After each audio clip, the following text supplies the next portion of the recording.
Okay guys, so this is the beginning of Module 5. This would be our first video in Module 5. This is the Lichtenthaler video associated with the reading, Is Your Company Ready for Open Innovation?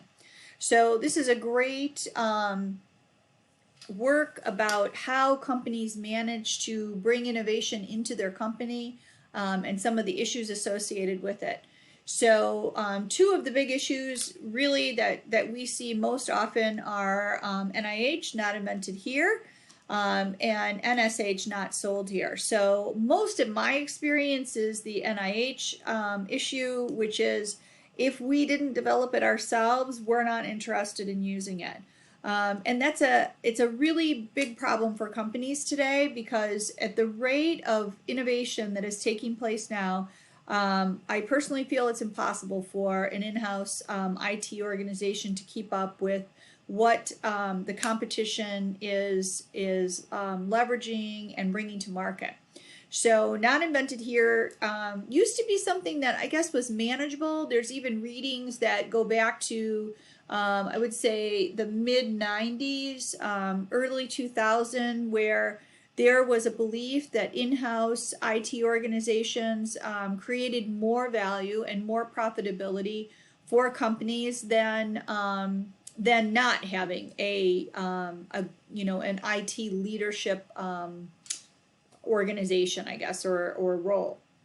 But over the years, and this is something I've studied extensively, what we see is that off-the-shelf products become better and better because the core competency of the company that is releasing these products is very specifically that product. So let's say it's accounting, and you're talking about Oracle, or you're talking about customer relationship management and Salesforce.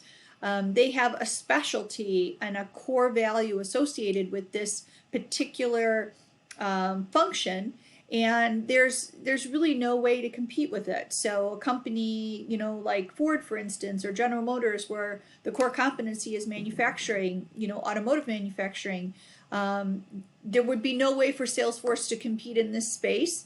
Therefore, the counter is also true, that there's no way for Ford to compete with Salesforce in this space. So there's a lot of reading and a lot of studies that say that companies that take advantage of world-class technology that's available, off the shelf, are in better shape than companies that do their own development.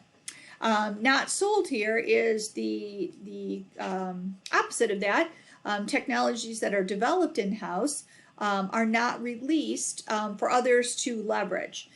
This has to do really with an open innovation strategy. So it could be something that a company that's particularly strong in a particular area could make money doing it. So it's really all about how can our innovation strategy result in more value for our company, our shareholders, that kind of a thing.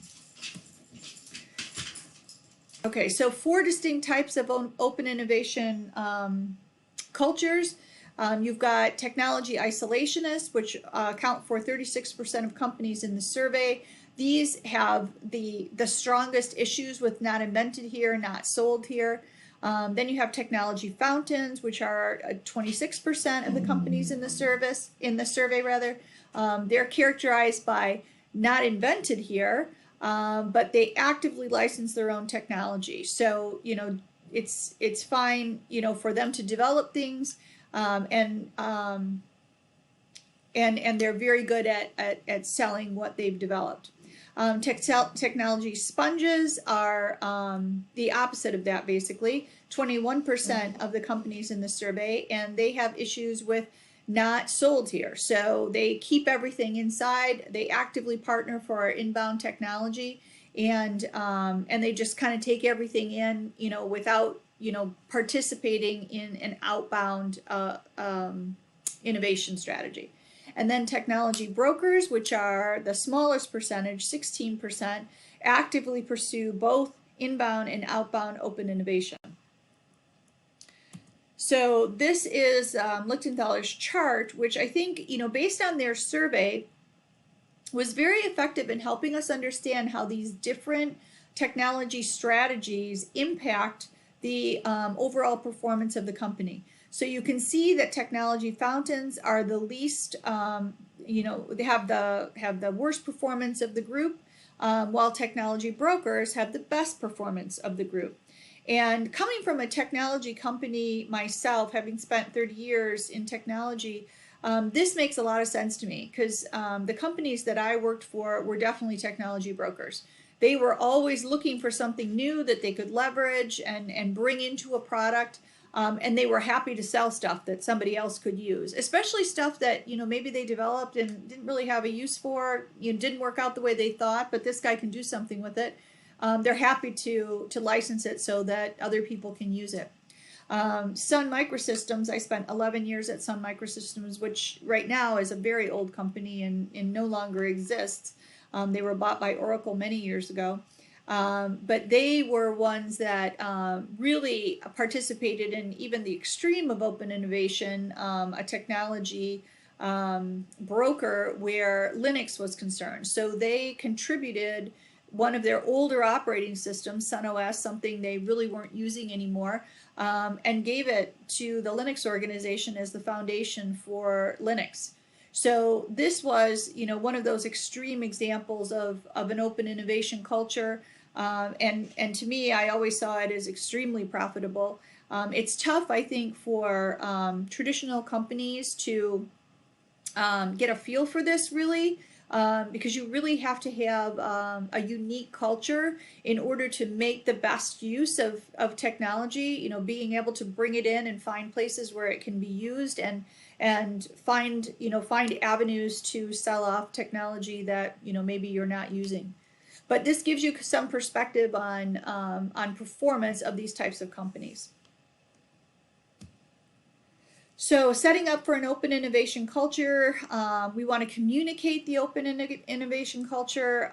Basically, the message for this is we can't do this alone. So we need to help to get to where we want to be in the market, and that needs to be communicated to our people over and over again, because in many cases, if you have a not invented here problem, it's going to be hard to overcome. There's going to be a lot of communication.